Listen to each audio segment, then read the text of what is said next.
Hello, everyone. Welcome back to another episode of Every Degree Matters. I'm your host, Saffran. We got exciting, crazy news that happened in the last week. We saw Keir Starmer, the UK Prime Minister, has resigned. We also saw the stock market collapse sharply after a lot of big sell-off that has happened.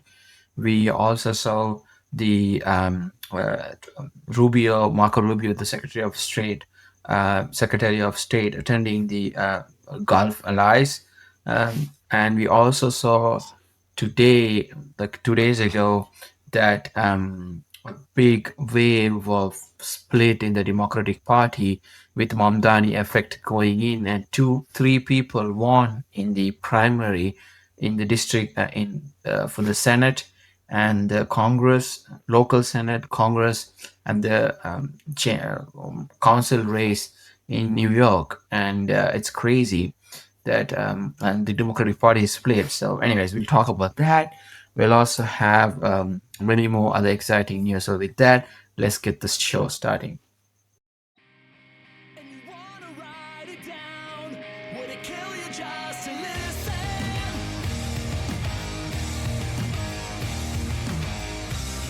And you wanna sell it out with the words out of your position.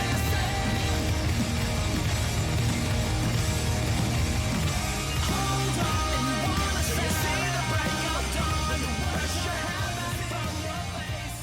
You won't see me when Thank you so much for joining Every Degree Matters. I'm your host, Saffran Minhor. First, let's just talk about the what has happened in the U.S. Congress. The U.S. Congress has passed the War Power Resolution to limit President Trump using the power in terms of Iranian conflict. Congress has passed it, challenging Trump's authority for a military action. So the key fact was that what was largely symbolic but politically it's important. We also saw some bipartisan support, including some moderate Republicans plus the Democrats moving to support it. No immediate legal force, but also increases the pressure on the White House. So it's also a sign the Congress wants more oversight on the military escalation in Iran. We also saw the summit that happened over the weekend. We also saw that how while they were in discussion, Trump was like tweeted something saying that if they don't get these things done, we will blow up the whole country and blah blah blah again. I don't know. I think you should control your emotions sometimes because stop being a bully every time because it really damages an proper ongoing uh, what do you call it, discussion and a peace treaty that we're trying to fix, right? So let's see with that what happens. And then we also saw that this is the main thing that we want to talk about is that before I move on with this Iranian conflict, that everything has gone down. The trade is back to normal, and the price of oil have gone back to the pre-war time how it was, and the gas prices hopefully goes down, and the midterms are coming up, and we have to get a deal done, and also wait till the fertilizers. Like I said, hopefully the fertilizers impact is not huge as it's supposed to be, and hopefully we can get through this big hurdle, what is coming as the aftermath of this war that we started for no reason. So let's see how it goes from there. And we also saw a lot of changes happening with the United States and Israel's relationship with in terms to Lebanon and how President Trump was really infuriated when Israel started attacking Lebanon during the discussion. So let's hope for the best and let's see that things change. We have things have to change in terms of how we see United States and Israel's relationship in terms of Lebanon. So and also today I saw that France and Italy has agreed to send peacekeeping to support Lebanon's because in peacekeeping forces the beginning end of this year since their contract with the UN ends. Um, so that's one thing. And also, we saw this is crazy that the Democratic Party like is kind of split. One side is the more progressive. The key trend is the progressive candidate gaining urban districts. Moderates Democrats are still are stronger in the suburban areas. Youth turns out increased by 10 to 15% in the last elections. And main debate is about economic populism versus centrist stability. There's another debate between foreign policy questions versus interventionism. So this is what, and then some part of it's communism, some part of it's about how we move and be just left. There is far left and the left. So that's scary, I would say. But also, whoever becomes the candidate, regardless of what party it is, will they be able to call the genocide in Gaza? That's the big discussion which is going to be. That's what people have spoken. If you look at the last 2 days, 3 days of election that has happened. I call it the Mamdani Effect, where on June 23rd, the primary Democratic primaries in New York showed a major political shift, where inside the Democratic Party, driven strongly by Mayor Mamdani, who backed a slates of progressive candidates aligning with his affordability and socialist leaning. This agenda, like so the House seats, congressional districts ahead of November election in 2026, turns out turnout was very high, and was early reporting shows that over 250,000 plus voters casted citywide in key district during the peak voting hours. So Mamdani's three main candidates, Bradley Lander, Claire Valdez, and then Darius Avila Chavez. So she won in New York District 10, 7, and 13. These are the people that were for full of Congress. So Lander defeated incumbent Dan Goldman with 86% of turnout, getting the votes. Valden Valdez Wells won but comfortably with 56%. We also have Xavier narrowly upsetting the incumbent Espalad with about 49 percentage win, but that he got 46%.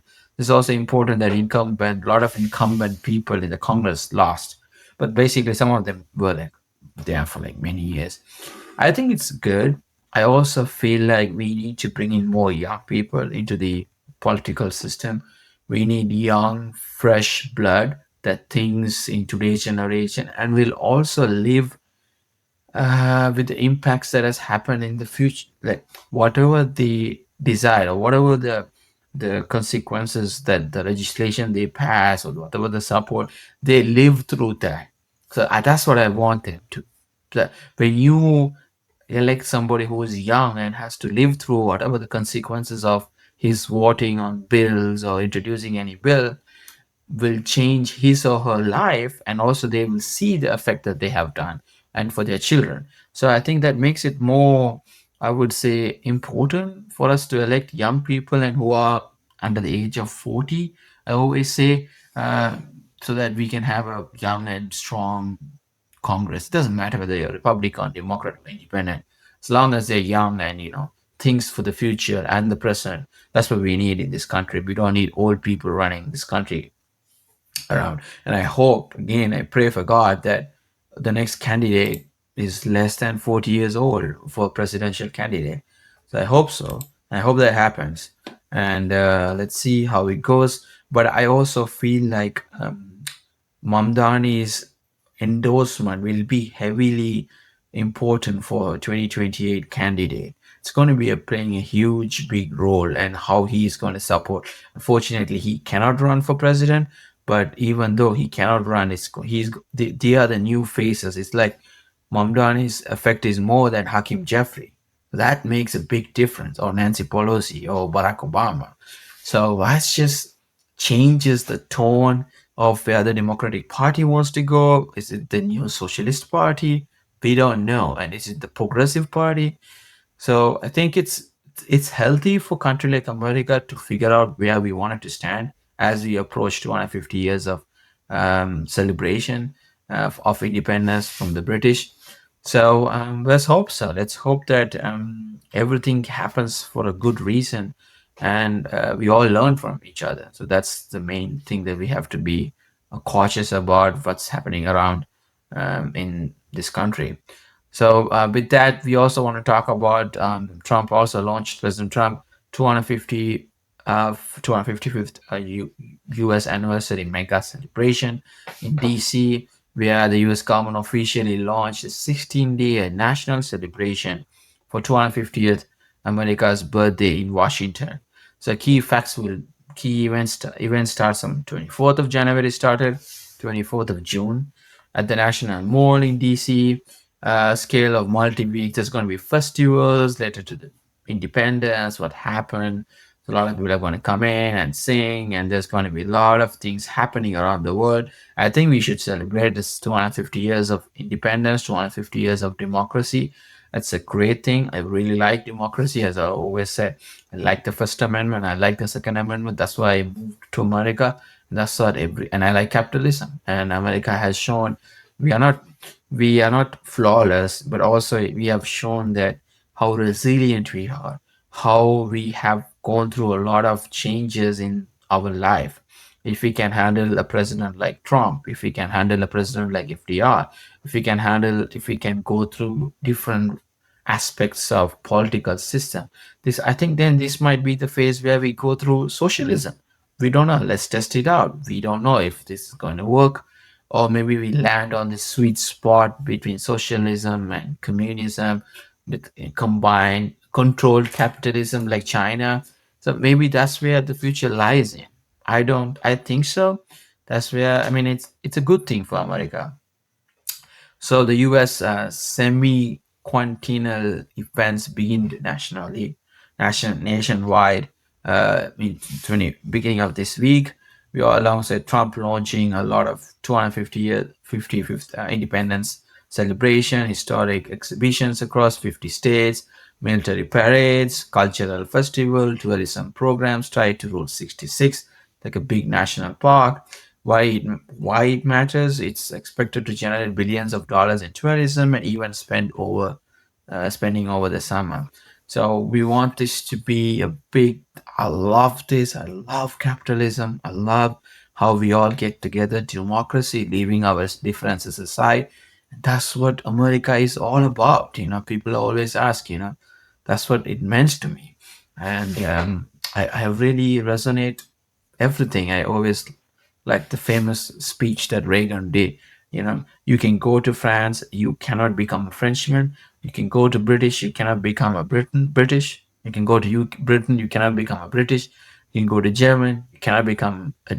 You can go to Germany, you cannot become a German. Of course, you will get in the paper and blah blah blah. But if you come to America, you can become an American. That's the integral part of the society that combines everything. And then some people like Musk, I really like, but he has this controversial like saying America is for Americans only. No, America is for anyone who can make it here and who can. But of course, you love this country. Of course, you have to, admire what we have, integrate, assimilate, and also, share where you come from, what values you have. And it's all the same value. End of the day, we are all humans. We are not from alien from different planets. So I hope this 150 years comes, 250th birthday for this great nation comes, brings people together, and I think soccer, football, will maybe bring people together. And unfortunately, today United States lost for Turkey. They played well though, so we'll see where we head from there. And anyways, it's still the greatest country in the world, and I hope we go through this whole period of reconciliation and also whole period of making ourselves more better. That's what America is, and that's what America will be in the future. And always say America is an idea. If you can make it here and you live here and you respect everything and learn the language, that's the key thing. I always say learn the language. 26 letters in the alphabet. It ain't hard to learn. So learn it. We also saw the passing of Alan Greenspan's death. He's a former Fed chair at 99 years old. His legacy was for 18 years. He was the chair from 87 to 2006. He went through the depression. He went through the recession that happened in 2008. Just before it happened, he oversaw economic expansion in early 90s, and he was also linked to the great moderation period of lower inflation and stable growth. So he was kind of like a balancing guy that was ruling the Fed. So he was part of the Fed, the chairman of the Fed. So rest his soul in peace, rest his soul, and hope the new chair, Kevin Walsh, does a lot of good things and bring back the economy. So, anyways, we also saw Rubio visiting Gulf allies in aim to Iranians deal pressure. So, the U.S. Secretary of State Marco Rubio visited Gulf countries, Saudi Arabia, UAE, Qatar as negotiator, rushed to finalize the U.S.-Iran framework deal. So what was happening is that Gulf states worried about being excluded from the Iranians' negotiations because they were attacked too. So talks focused on security guarantees and oil stability, which is the Strait of Hormuz never gets closed again. US also reassured allies about protection if Iran deal collapses. So what happens if Iran collapses and there's one entity called Israel which could fuck everything up. So the key concern was also Strait of Hormuz, oil export, 20% of global supply. That's what I always say. And key instability directly affected them. The tourism industry is affected. Everybody's scared to go back. So he went to assure that US is still there as the strongest ally for the Arab countries, the Gulf countries, you can call it. And most mistrust remains over Iran's regional influence. And let's hope that this whole thing, this is the assurance from Rubio because he might be a presidential candidate in 2028. So he's also setting his tone, saying that okay. And I would like to also say that I was so surprised with JD Vance, like the way he handled the discussions, the discussions that happened in Switzerland, and they had some progress in it. Trump kind of messed it up in the middle, and they came back, and a good negotiation from what do you call it, Shehbaz Sharif, the Prime Minister of Pakistan. We had the Qatari Prime Minister, and we had a lot of key three countries and an Iranian president or Iranian Foreign Minister Agachi, and then we also had the Speaker of Iranian Parliament. So they are in discussion, this agreement, and hopefully this will all go through. And I hope Israel doesn't mess it up. I mean, the only factor, I mean, Israel. I mean, if this continues, we just need to stop giving all the funding right away because they just attacked south of Lebanon in a Christian city this week. So I think I'm done with supporting them. I'm done with this bullshit narrative that has been going around. And I think Israel needs to be put in its place because we have been a continuous supporter for, and we have backed Israel, and we always will. But it's just that right now they're jeopardizing everything that we got and everything that we have worked in the last 2 3 weeks, and just starting to bomb Iran, Lebanon, south of Lebanon, and a lot of Muslims and Christians are, a lot of people are dying. So, which is not good. And I think the term for what I say, what do you call Benjamin Netanyahu's term is coming to an end. He's also dragging it as much as he can to avoid trial and bribery problems in its local government. So hopefully the new prime minister is going to be Naftali Bennett. Kind of seems to be a moderate guy. But let's hope that we kind of pause. We need to pause everything. We can't just be going killing each other. Killing each other is not the solution. Bombing is not the solution for every problem you have in the world. And if that's the world, the whole world would have collapsed after the Second World War or during the Cold War. So let's hope so. And we have some sad news for the British. We have the sixth Prime Minister in 10 years leaving United Kingdom. This will be the seventh one being elected in 10 years. Keir Starmer was pressured to officially resign as a UK Prime Minister after poor election result and also internal Labour Party unrest. So the Labour Party is in this unrest. So he announced his resignation on June 22nd. He also said that there's going to be a transition period and he will officially leave in September. So because when the parliament comes back. in September. I think they are in recession, right? Recession. And the new prime minister is going to be expected to be Andy Barham, and he was the mayor of Manchester. He did a good job being a mayor of Manchester. And if somebody's not uncontested, of course, if there's someone else is running, they will have an election. Who's going to be the Labour Party leader becomes the prime minister because they hold the parliamentary seat majority until 2027, 8, 9. So that's what is going to happen here. So weak Labour Party performance in local elections, internal rebel, dozens of MP calling for leadership change, failing approval rating below minus 40% for Starmer. And then also what happens next is that they will open the contest in July 9th. And then Barham is currently the clear frontrunner. The major political shift in the UK entering the seventh prime minister in 10 years. I don't know why it is happening. Since Brexit, UK has been going through this fumble tumble period, and I have no idea why it is. It started from Boris Johnson, and then it went to Liz Truss. No, it started from Boris Johnson, Theresa May, Liz Truss, Rishi Sunak, and then Keir Starmer. This is crazy. One hell of a ride that they have had in this um, past 10 years. So hope they will find a prime minister that can lead. And I don't know what is the problem in UK. Either the vote thing, either the people don't understand, either their system is messed up, or either the politicians who got elected don't understand what people want. Immigration, economy, those are the key topics. And also, UK doesn't have anything in this AI race. So we have to understand that America is leading the AI race. Europe is far behind, and UK too.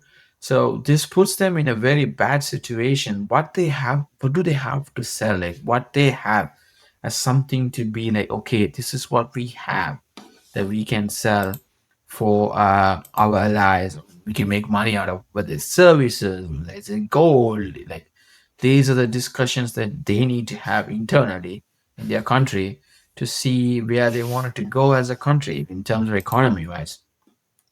So yeah. Anyways, let's hope that they have elected. But the funny part is that there's a famous cat, Larry the Mouser. He has outlasted six prime minister, and he's 19 years old. And someone has a profile on him, and they said that he might have to be the next prime minister because it seems like it's nobody's doing the good job. He's been there more than any 8, 10 prime ministers. So yeah, that's let's see that. And then we also saw big global markets fall sharply, big tech sell off. SpaceX got wiped out. You know, US tech stocks dropped 2% in a single session. Over $1 trillion got just wiped out in Nasdaq. European market also fell. Cause was over this whole bubble of AI maybe starting to burst. I also saw Sandesk go minus 17% in the last week, which is crazy.